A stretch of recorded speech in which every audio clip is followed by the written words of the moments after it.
کی. اس کے بعد یہی نہیں بلکہ دعا کی. ابھی تک تو یہ تقاضا تھا پروردگار ہارون کو میرے ساتھ کر دے، میری جان کا خطرہ ہے، میری جان کا خطرہ ہے. ہارون ساتھ ہو گئے تھے لیکن اب رہا نہیں گیا. اب دعا کر دی پروردگار جہاں تک تو نے اتنا لطف و کرم کیا ہے تو اب ہارون کو عہدیدار بنا دے. غور کریے گا، آہستہ آہستہ پڑھوں گا. اب موسیٰ دعا کر رہے ہیں ہارون کو میرا عہدیدار بنا دے. موسیٰ کون؟ جو اپنے بھائی کے لیے تقاضا کر رہے پروردگار ہارون کو عہدیدار بنا دے. بہت توجہ. موسیٰ کون؟ اپنے پروردگار سے دعا کر رہے ہارون کو میرا عہدیدار بنا دے. لیکن نبی کا بھائی علی وہ ہے کہ پروردگار عالم خود کہتا ہے اے نبی خدا، اے میرے حبیب، اگر تو نے علی کی ولایت کا اعلان نہ کیا تو تیری رسالت خطرے میں پڑ جائے گی. غور نہیں کیا، غور نہیں کیا. نبی کون؟ موسیٰ کون؟ جو خود کہہ رہے پروردگار ہارون کو عہدیدار بنا دے. لیکن پروردگار عالم کی نظر میں علی اتنے عزیز ہے، علی اتنے مہم ہے کہ پروردگار عالم خود کہہ رہا ہے کہ اے نبی خدا، علی کو عہدہ عطا کر دو. اگر علی کو آج عہدہ عطا نہ کیا تو تیری رسالت خطرے میں پڑ جائے گی. گویا تو نے کوئی کام کار رسالت انجام نہ دیا. عہدہ پہچانے آتی تو عہدہ پہچانے.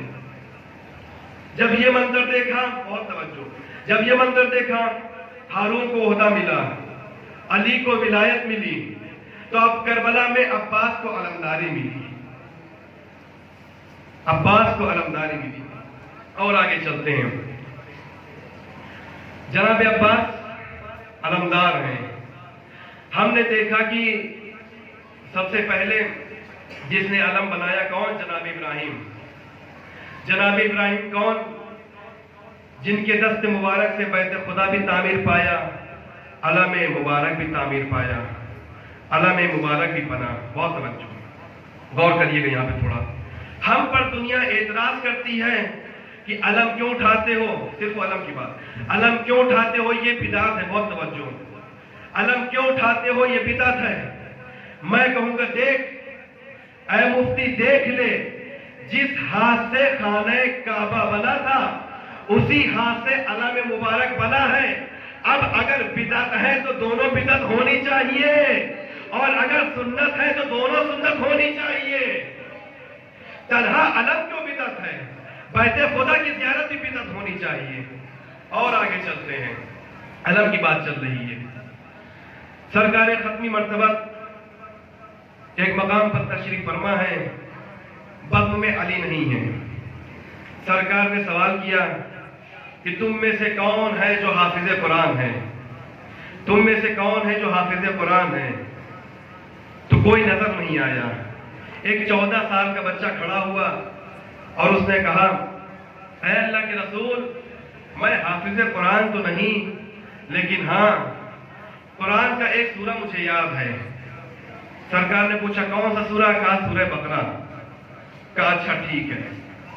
جب سرکار نے یہ دیکھا کہ اسے سورہ بقرہ یاد ہے تو برجستہ علم اٹھایا اور 14 سال کے بچے کو دے دیا. لوگوں نے اعتراض کیا کہ یا رسول اللہ، یا رسول اللہ، آخر اس 14 سال کے بچے میں آپ نے کیا دیکھا جو علم مبارک دے دیا؟ سرکار نے فرمایا مَعَهُ سورۃ البقر، اس کے ساتھ پورا قرآن ہے.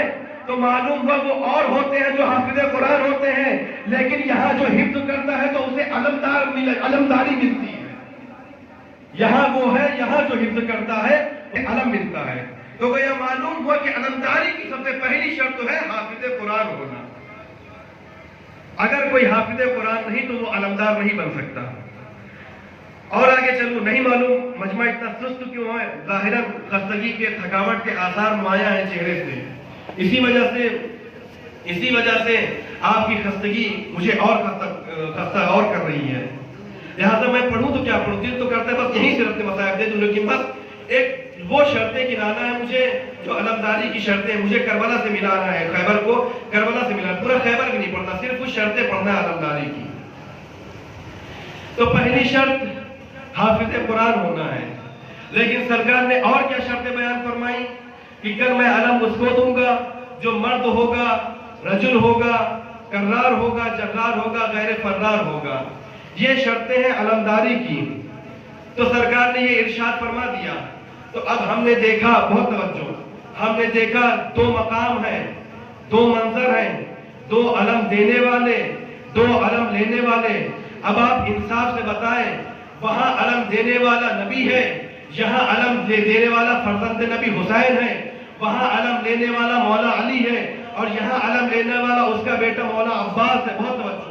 لیکن آپ انصاف سے بتائیں، جو شرطیں وہاں پائی جاتی تھی کیا یہاں پائی جا رہی ہیں؟ ہر انسان کہے گا ہاں یہاں بھی پائی جا رہی ہیں. تو لو عباس کو یہاں بھی علم ملا، لیکن مجمع میں فرق ہے. بہت توجہ. کیا اب بھی کوئی فرق ہے؟ کیا اب بھی کوئی فرق ہے؟ ہر انسان کہے گا ہاں فرق ہے. تو ہاں مجھے بھی نظر آیا تھوڑا سا فرق ہے خیبر میں اور کربلا میں. غور کریے گا، تھوڑا سا فرق ہے خیبر میں اور کربلا میں. کیا فرق ہے؟ بہت توجہ. اب تک ہم نے دیکھا خیبر کا مجمع مخلوط تھا منافق سے اور مسلمان سے. بہت توجہ. خیبر کا مجمع مخلوط تھا منافق سے اور مسلمان سے. لیکن جب کربلا کے مجمع کی بات آئی تو ہم نے وہاں پر یہ نہیں دیکھا کہ کربلا کا مجمع مخلوط ہو. تبھی تو جا کر کے امام حسین علیہ السلام نے فرمایا تھا کہ جیسے اصحاب مجھے ملے ہیں ایسے نہ میرے نانا کو ملے، نہ میرے بابا کو ملے، نہ میرے بھیا کو ملے ہیں. ایک صلوات پڑھیں محمد والے محمد.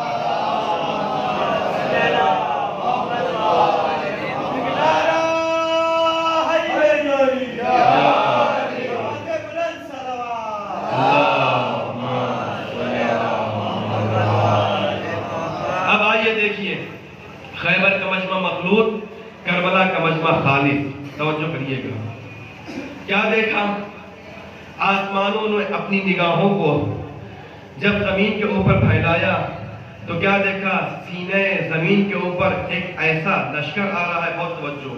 ایک ایسا لشکر نظر آ رہا ہے کہ جہاں پر حبیب ابن مظاہر جیسا رجل فقی موجود. غور کریے گا، جہاں پر حبیب ابن مظاہر جیسا رجل فقی موجود، سعید و زہیر جیسے سپر نماز موجود، ابو سمامہ سائدی جیسا عاشق نماز موجود، اکبر کی شکل میں پیمبر موجود، قاسم کی شکل میں شبر موجود، اصغر کی شکل میں حیدر موجود. یہ مجمع ہے کربلا کا. بہت توجہ. یہ مجمع ہے کربلا کا. تو اب ان کے سائے میں کیا دیکھا؟ قاسم کی شکل میں حسن چلے آ رہے ہیں، اکبر کی شکل میں پیمبر چلے آ رہے ہیں، علی اصغر کی شکل میں حیدر چلے آ رہے ہیں. بہت توجہ. ایک وہ علی تھا، ایک یہ علی ہے. غور کریے گا، ایک وہ علی تھا، ایک یہ علی ہے.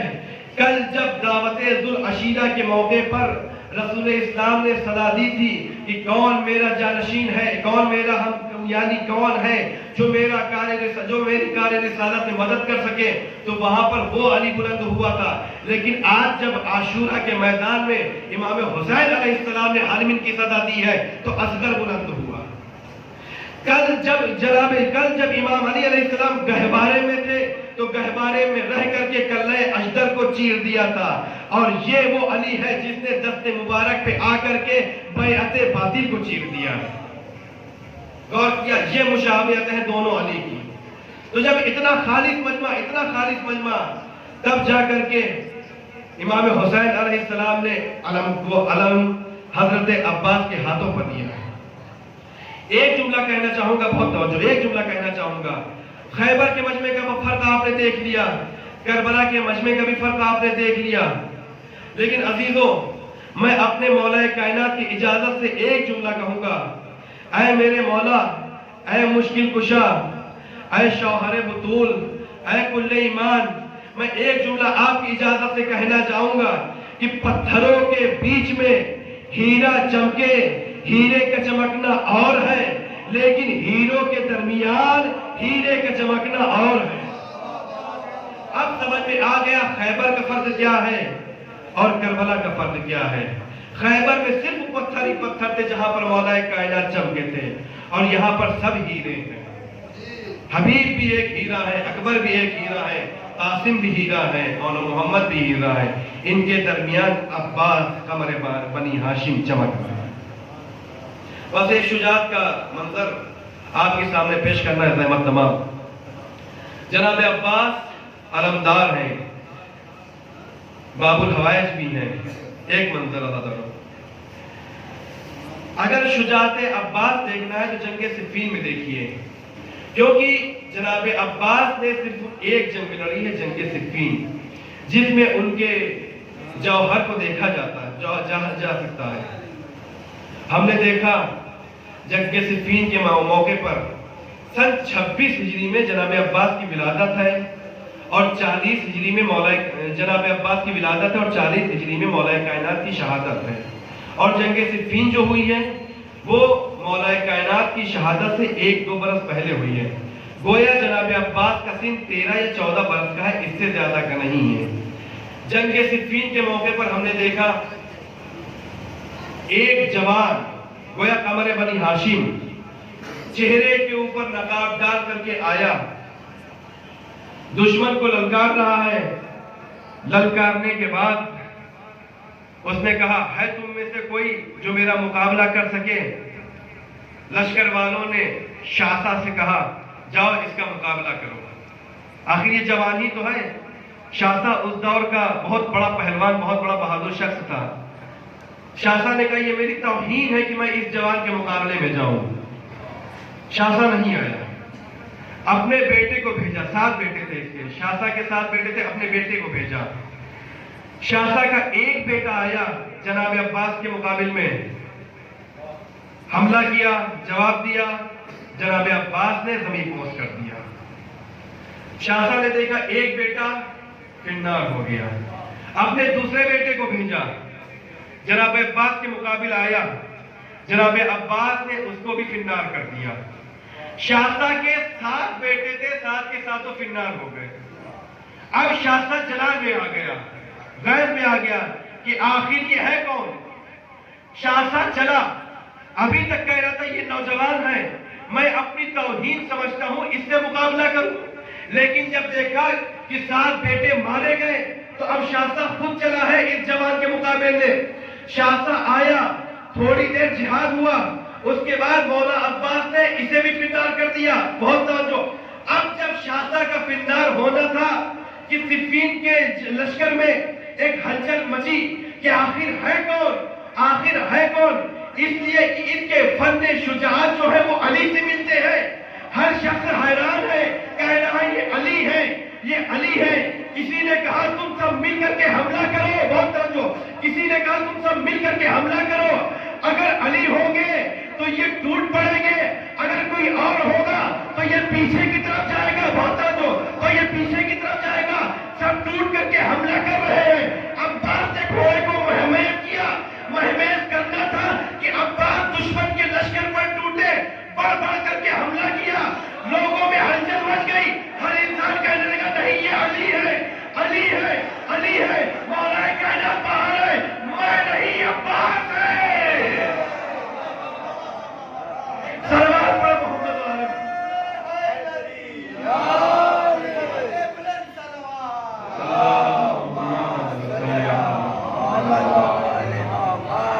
یہ ایک شجاعت کا مظاہرہ تھا، کیوں؟ اس لیے فن شجاعت مولا کائنات سے سیکھا تھا، اسی لیے دنیا حیران ہو گئی اور فیصلہ نہ کر سکی آخر یہ علی ہے یا عباس ہے۔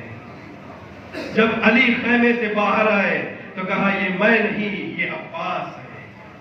یہ ایک شجاعت کا مظاہرہ تھا۔ اور اس کے علاوہ اگر دیکھا جائے تو مولا کائنات نے جناب عباس کو کربلا کے لیے ہی مانگا تھا۔ فن شجاعت نے سکھایا کہ عباس سیکھ لو، تمہیں کربلا میں جناب زینب کے پردے کی حفاظت کرنا ہے، تمہیں حسین کی حفاظت کرنا ہے۔ بس عزیزانو، میں اپنی منزل پر آ گیا۔ دیکھیں آپ نے جناب عباس کے فضائل شجاعت کا بھی منظر دیکھا۔ اس کے بعد جب کربلا کے میدان میں جسے بچپن سے سکھایا گیا ہو کہ عباس تمہاری خلقت کربلا کے لیے ہوئی ہے، عباس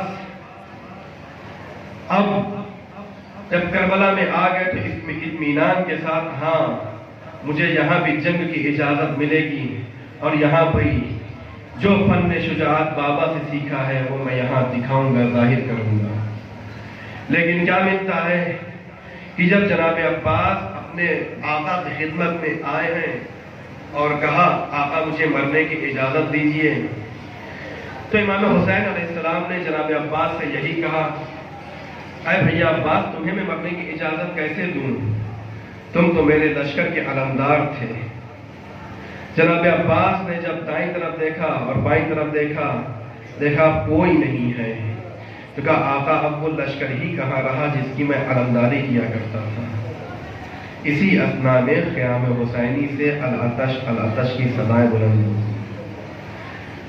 صدائیں حسین کے کانوں سے ٹکرانے کے بعد امام نے فرمایا، اے عباس، اگر تم جانا چاہتے ہو تو پہلے ان بچوں کے لیے پانی کی سبیل کا انتظام کر دو۔ عباس کو جنگ کی اجازت نہ ملی، پانی کا بندوبست کرنے کے لیے عباس اٹھا، آیا خیمے میں، سکینہ سے کہا، بیٹی سکینہ جاؤ مشکیزہ لے کر کے آؤ۔ جناب سکینہ نے جب مشکیزے کا نام سنا تو ایک خوشحالی چہرے پر آ گئی کہ میرا چچا جا رہا ہے، اب ہماری پیاس بجھ جائے گی۔ بچوں کو دلاسا دیا، بچوں پریشان مت ہونا، میرا چچا جا رہا ہے، پانی لے کر کے آئے گا۔ عباس خیمے میں آئے بیویوں سے رخصت ہونے کے لیے۔ جب جناب زینب نے جناب عباس کو دیکھا تو آنکھوں میں اشک جاری ہو گئے۔ جناب عباس نے کہا، اے شہزادی، ابھی تو غلام زندہ ہے، میری حیات میں گریے کا کیا موقع؟ جناب زینب نے کہا، عباس تم نہیں جانتے، ایک مرتبہ میں بابا کے زانوں پر بیٹھی ہوئی تھی تو میرے دوست تھے، ردا سرک گئی تو بابا نے میرے بازوؤں کے بوسے دینا شروع کر دیے۔ میں گھبرا گئی، میں نے بابا سے پوچھا اس عمل کا مقصد کیا ہے تو میرے بابا نے بتایا، بیٹی سکینہ، بیٹی زینب، ایک دن ایسا آئے گا کہ جب تیرے بازوؤں میں رسن بنے گی۔ جب میں بڑی ہوئی تو میرا گھر بھائیوں سے ہرا بھرا رہنے لگا تو میں یہی سوچتی تھی کہ جس کے گھر 18 بھائی ہو تو اس کے بازوؤں میں رسن کون باندھے گا، اور جس کا عباس جیسا بھائی ہو۔ عباس کیا اور بہت سے بھائی شہید ہوئے لیکن جناب زینب پریشان نہ ہوئی۔ لیکن اب جب جناب عباس جا رہے ہیں تو جناب زینب پریشان ہو گئی، گویا پردے کا محافظ جا رہا ہے، اب کون ہے جو جناب زینب کے پردے کی حفاظت کرے گا؟ لو عزادارو، عباس خیمے سے آ گئے، رخصت ہو گئے، گھوڑے پر سوار ہوئے، دریا کی طرف جا رہے ہیں۔ دریا کی طرف جب پہنچے تو ایک ظالموں کا لشکر کا ہجوم تھا، لیکن جب ظالموں نے دیکھا کہ عباس آئے ہوئے ہیں تو لشکر والوں میں ہلچل مچ گئی۔ لشکر والوں نے دریا کو چھوڑ دیا، اب کسی میں جرأت نہیں ہے کہ عباس کا سامنا کر سکے۔ ہاں عزادارو، عباس نے گھوڑے کو دریا میں اتارا، مشکیزہ بھرا۔ مشکیزہ اتنا خشک ہے کہ پانی رک رک کے بھر رہا ہے، لیکن اس سے پہلے عزادارو عباس نے ایک چلو میں پانی لیا تھا، لیکن مجھے نہیں معلوم عباس نے کیا سوچا، کیا سکینہ کی پیاس یاد آ گئی یا آقا حسین کی پیاس یاد آ گئی۔ عباس نے اسی چلو کو دریا کے منہ پہ مار دیا، مشکیزہ بھر گیا۔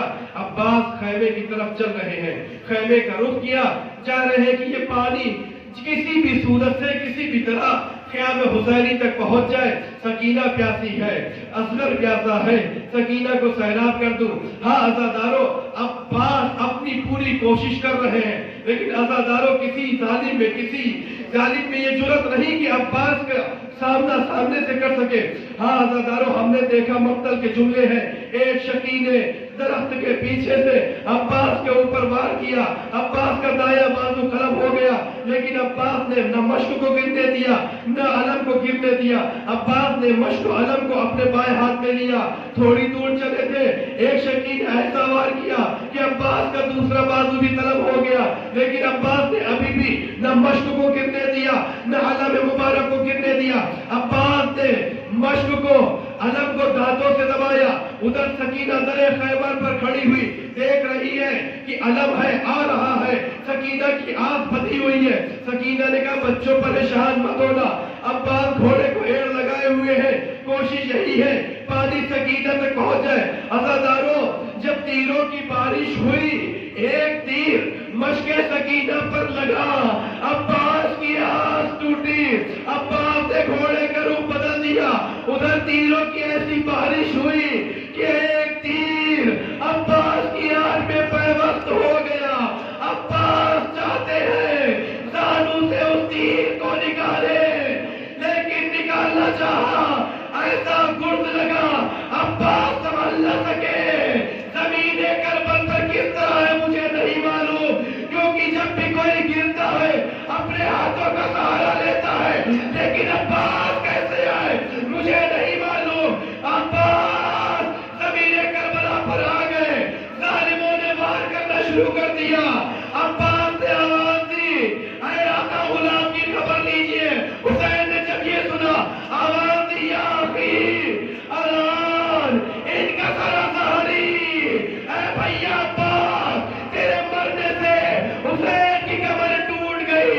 حسین کمر کو پکڑے ہوئے لاشیں عباس پہ پہنچے، عباس کے سرداروں پر لگا، اے بھیا عباس کوئی وصیت ہو تو بتاؤ۔ آقا میرا لاشا خیمے میں نہ لے کر جائیے گا، سکینہ سے میں نے پانی لانے کا وعدہ کیا تھا، لیکن شرمندہ ہوں، وعدہ وفا نہ کر سکا۔ آزادارو ایک وصیت ہوئی۔ حسین نے کہا اور کچھ؟ عباس نے کہا آقا جب میں آیا تھا آپ کی زیارت کی تھی، آج میں اس دنیا سے جا رہا ہوں، آپ کی زیارت کرنا چاہ رہا ہوں، لیکن مجبور ہوں، ایک آنکھ میں تیر لگا ہے، ایک آنکھ میں خون جمع ہوا ہے۔ حسین نے ابا کے دامن سے عباس کی آنکھوں سے خون کو صاف کیا۔ عباس نے اپنے آقا حسین کی زیارت کی، روح قبض انصری سے پرواز کر گئی۔ حسین نے علم کو اٹھایا، خیمین کا رخ کیا، سکینہ سمجھی میرا چچا آ رہا ہے، بچوں کو دلاسا دیا، بچوں پریشان مت ہو، وہ دیکھو علم بلند ہوا، خیام حسینی کی طرف آ رہا ہے۔ لیکن سکینہ نے کیا دیکھا؟ علم جب نزدیک آیا، علمدار نہ آیا۔ اے بابا میرا چچا کہاں گیا؟ اے بیٹی سکینہ تیرا چچا فرات کنارے مارا گیا۔ یا عباس، یا عباس، یا عباس، یا عباس، یا عباس، یا عباس، یا عباس، یا عباس، یا عباس۔